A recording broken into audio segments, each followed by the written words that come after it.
En matière de langue bretonne, les clichés sont tellement nombreux qu'il n'y a que l'embarras du choix. Premier cliché à faire tomber, le breton est un patois. Non, c'est une langue avec sa grammaire, ses sonorités, son vocabulaire et même ses propres dialectes. Le breton est une langue celtique, de la même famille que le gallois et le cornouaillais, nos lointains ancêtres qui se sont installés en Armorique entre le 5e et le 6e siècle qui ont débarqué avec leur langue. La question reste encore de savoir si cette langue s'est mélangée ou non à la langue gauloise qui était peut-être encore parlée sur place. Autre cliché à faire tomber, l'intercompréhension n'est plus possible entre toutes ces langues. Cela a été le cas jusqu'au Moyen-Âge, mais ensuite chacune a évolué de manière indépendante.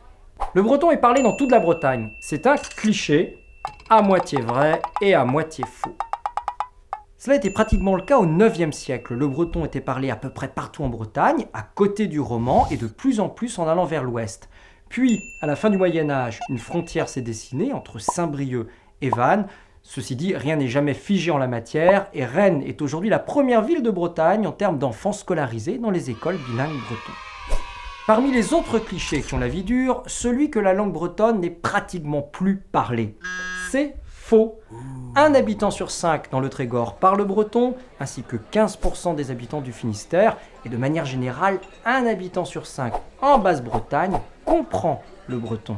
Le breton n'a rien à voir avec le français. Autre cliché, c'est vrai que le vocabulaire est en grande partie d'origine celtique, mais il y a aussi de nombreux emprunts comme dans toutes les langues. La table, taul, est à rapprocher du latin tabula. Wow. Le singe, marmousse, se rapproche du vieux français marmot. A l'inverse, le mot mar, cheval, aurait donné mère, la jument, en anglais, et le mot bisiou, les doigts, a donné bijou en français.